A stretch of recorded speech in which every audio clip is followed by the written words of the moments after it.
For years, a covert branch of the Federal Security Service has tracked down high-ranking Americans in Russia and entered the homes of diplomats to set up wiretaps. This was stated by the Wall Street Journal, citing its sources. They became aware of the existence of the Department of Counterintelligence Operations of the FSB, one of the underground units of the Russian Special Service.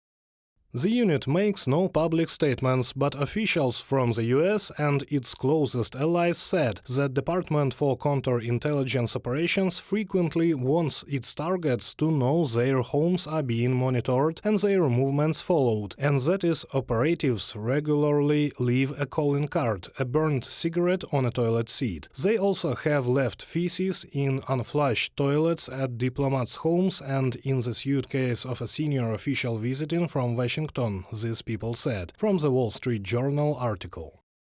The journalists found out that the employees of the Department of Counterintelligence Operations of the FSB have a whole arsenal of similar methods to intimidate foreign diplomats. Officials say that while they are traveling, block cases are being moved in their homes in Russia and jewelry is also missing. In addition to spying on diplomats, Putin reportedly used the department to spy on Western journalists in Russia from the early years of his presidency. It was the Department of Counterintelligence Operations that detained the American journalist Evan Gershkovich in March of this year. Putin personally received information about this before and after the detention of the journalist. Western officials and a former employee of the Russian Special Services told the publication about this. Это ведь не новая история. This is not a new story, this is a remake of the old story from 1986. Then USP international correspondent Nicholas Danilov was in Moscow on December 2nd, 1986. He was arrested and accused of espionage. Danilov insisted on his innocence. After negotiations between the United States and the Soviet Union, he was released and went to homeland. In exchange, was released by the Soviet spy Gennady Zakharov, who worked undercover in the UN in New York. This is actually, it's like the same story, as if again they are taking hostage journalists of people who do not have diplomatic immunity in order to change, in order to bargain.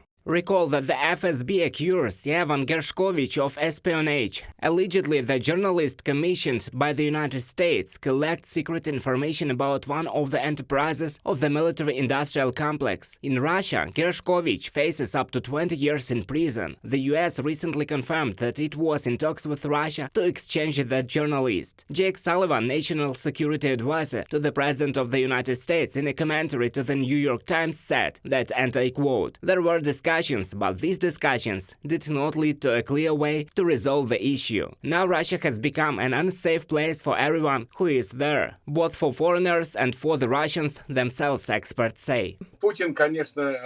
Putin showed himself to be a weak, vulnerable person. Prigozhin's rebellion is very strong. I apologize for the expression, lowered it, destroyed his rating and showed that Akela is no longer Akela, but such a half-dead wolf that still leads the herd, but already by inertia. Putin is now compensating for his weakness by intensifying internal political repressions, toughening reprisals and so on, so that at least if they don't respect, then they are afraid.